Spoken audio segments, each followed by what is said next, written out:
కర్నూలు జిల్లా పత్తికొండ పట్టణంలోని షిరిడి సాయిబాబా ప్రాంగణంలో వ్యవసాయ కార్మిక సంఘం జిల్లా అధ్యక్షులు వీరశేఖర్ అధ్యక్షతన గ్రామాలలో వలసలు అరికట్టాలి, ఉపాధి హామీ పనులు కల్పించాలని ఉపాధి కూలీలకు సదస్సును ఏర్పాటు చేశారు.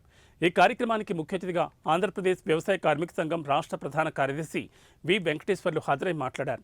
ఉపాధి హామీ పథకం నిర్వీర్యంలో భాగంగా ఏ డేటా పథకంలో బడ్జెట్లో కోత కోస్తున్నారని, కష్టపడి పనిచేసిన కూలీలకు వేతనాలు సరిగ్గా ఇవ్వడం లేదని, రకరకాల నిబంధనల పేరుతో పెద్దలకు దాసోహమంటూ కూలీల కడుపులు కొడుతున్నారని విమర్శించారు.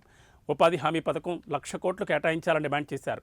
ఉపాధి పని దినాల పెంపు అడిగిన వారందరికీ పనిచేసిన వారికి ప్లే స్లిప్లు ఇవ్వాలని డిమాండ్ చేశారు. 150, 200 అయితే 200, అదేవిధంగా పెరిగినటువంటి ధరలకు అనుగుణంగా మా కూలి పెంచాలి.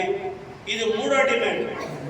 4వ డిమాండ్ ఇది వలసపోతాం. ఎక్కడో వలసపోతాం కాబట్టి అప్పుడు వచ్చేటప్పుడు ఫ్రీగా వాళ్ళకి ఛార్జీ తీసుకోకూడదు. వాళ్ళకి కార్డు ఇవ్వాలి. వలస కూలీలకు కార్డు ఇస్తే ఆ కార్డు ఉన్న వాళ్ళకి ఛార్జీలు లేదు. 2 పనికి పోయిన చోట వంట వండుకొని తినాలి కదా.